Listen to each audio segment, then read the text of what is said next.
রান্নাঘরটা অনেক ছোট। ছোট্ট রান্নাঘরের প্রতিটা জিনিস এত সুন্দরভাবে গুছিয়ে রাখি এবং পরিষ্কার পরিচ্ছন্ন করে রাখি, এটাই কিন্তু আজকে তোমাদের কাছে শেয়ার করব।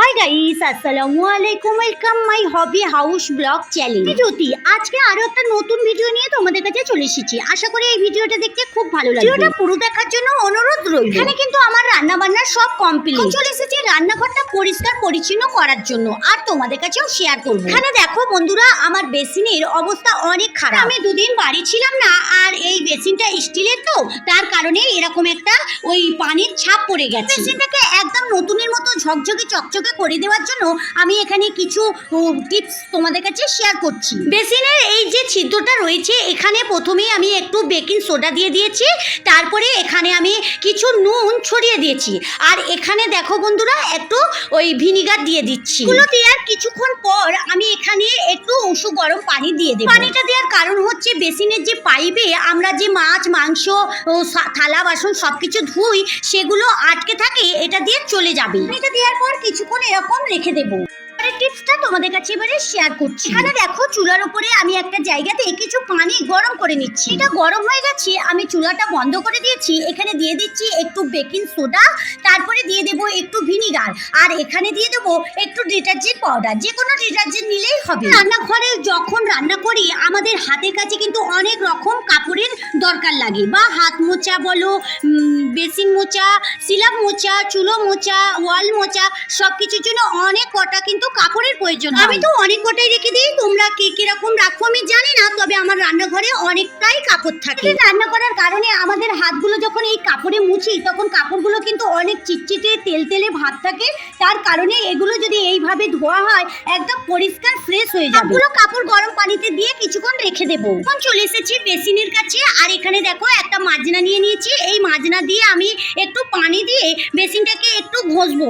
অত চেপে চেপে ঘষতে হবে না, মানে যেরকম নর্মাল ভাবে ঘষলেই হবে। আমি কিন্তু প্রতিদিনই থালা ধোয়ার পর আমার বেসিনটা নর্মাল ভাবে ধুয়ে নিই। এতটা ময়লা হয় না, কারণ আমি দুদিন বাড়ি ছিলাম না, তার কারণে এতটা ময়লা হয়ে গেছে। বর্ষাকাল, তাই আমাদের রান্নাঘরটা সবসময় কিন্তু পরিষ্কার পরিচ্ছন্ন রাখতে হবে, কারণ এই বর্ষাকালে স্যাঁতস্যাঁতে ভাবটা একদমই কাউরই মনে হয় পছন্দ হয় না, আমার তো হয়ই না। সামনে আমি খুব ভালো করে এই বেসিনটাকে একটু ঘষে ঘষে নিলাম, তারপরে এটাকে পানি দিয়ে নর্মাল পানি দিয়ে ধুয়ে নেব। এইভাবে তোমরা তোমাদের বেসিন কিন্তু পরিষ্কার করতে পারো। এতে দেখা যায় বেসিনটাও খুব পরিষ্কার চকচকে ঝকঝকে থাকবে।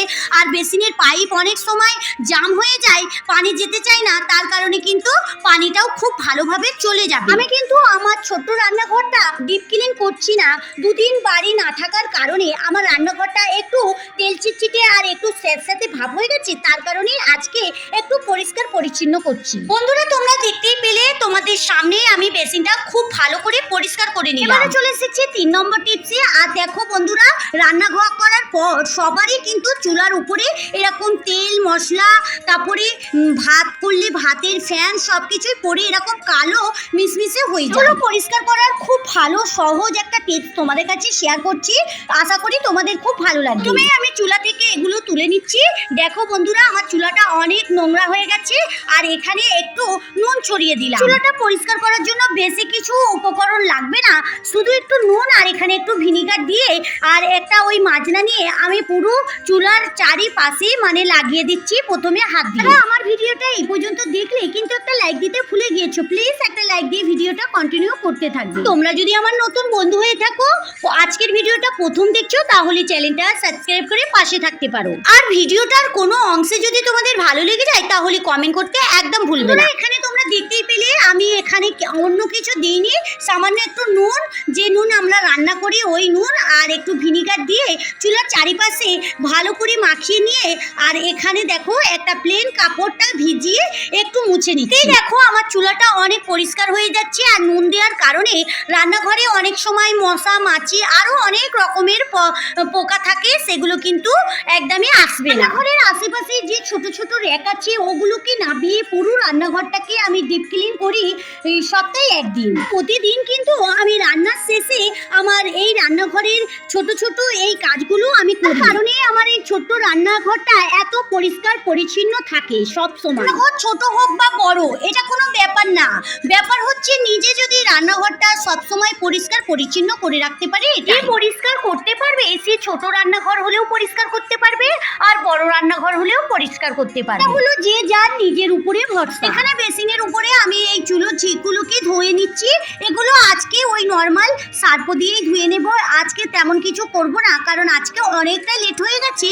আর এগুলো আমি ওই একটু ঘষাঘষি করলেই পরিষ্কার হয়ে যাবে। অনেক সময় এগুলোকে গরম পানিতে একটু ভিজিয়ে রাখলে এই পাশে পাশে যে কালো কালো দাগগুলো রয়েছে এগুলো কিন্তু সহজেই উঠে যাবে।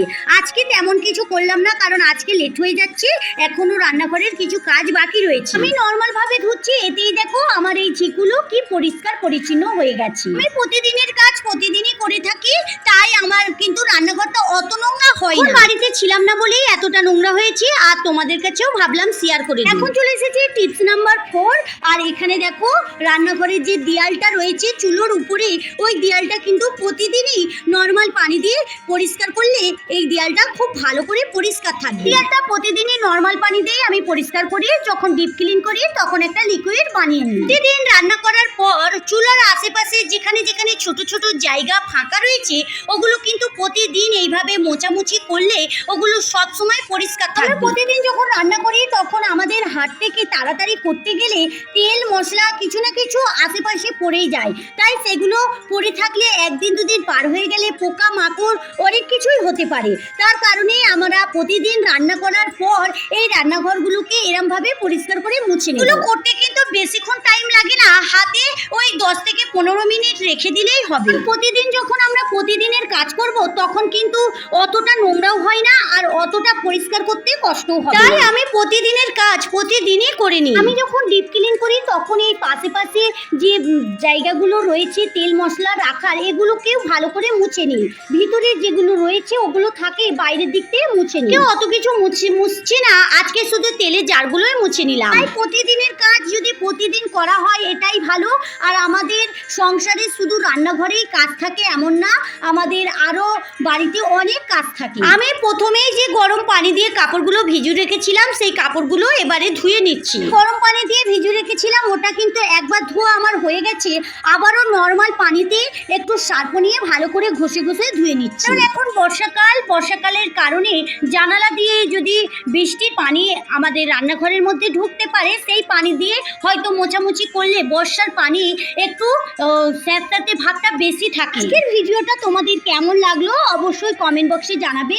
আমি এইভাবেই আমার ছোট্ট রান্নাঘরটা পরিষ্কার পরিচ্ছন্ন করে রাখি, সবকিছু গোছগাছও করে রাখি। আমার ছোট্ট রান্নাঘরের মধ্যেই কিন্তু অনেক কিছু জিনিস রয়েছে যেগুলো আমার সব সময় প্রয়োজন হয়, তার কারণে আমি সবকিছু গোছগাছ করে রেখে দিই আর আমার রান্নাঘরে খুব ভালো করেও রাখা যায়। এগুলো ধোয়া হয়ে গেছে, তোমাদেরকে আরো একটা টিপস শেয়ার করি। আমাদের রান্নাঘরের বাসন পিয়ালা চামচ সবসময় সবকিছু জায়গার জিনিস জায়গায় গুছিয়ে রাখাই ভালো, এতে দেখা যায় রান্নাঘরটা দেখতে অনেক সুন্দরও লাগে। তাদের মডেলিং কিচেন তাদের তো এগুলো রাখার কোনো ব্যাপারই হয় না, তাদের তো এগুলো রাখার জন্য আলাদা জায়গা করা থাকে। তাহলে বন্ধুরা চলো আজকের মতো ভিডিও এই পর্যন্তই, দেখা হচ্ছে নতুন কোনো ভিডিওর সঙ্গে। ভালো থেকো, সুস্থ থেকো, সাবধানে থেকো। ভালো লাগলে লাইক কমেন্ট শেয়ার করো। যারা এতক্ষণ আমার সঙ্গে থাকলে আমার ভিডিওর কোথাও যদি একটু ভালো লেগে যায় তাহলে আমার চ্যানেলটা সাবস্ক্রাইব করে সঙ্গে থাকতে পারো। যারা এই কাজটা করে রেখেছো তাদেরকে অসংখ্য ধন্যবাদ, থ্যাংক ইউ।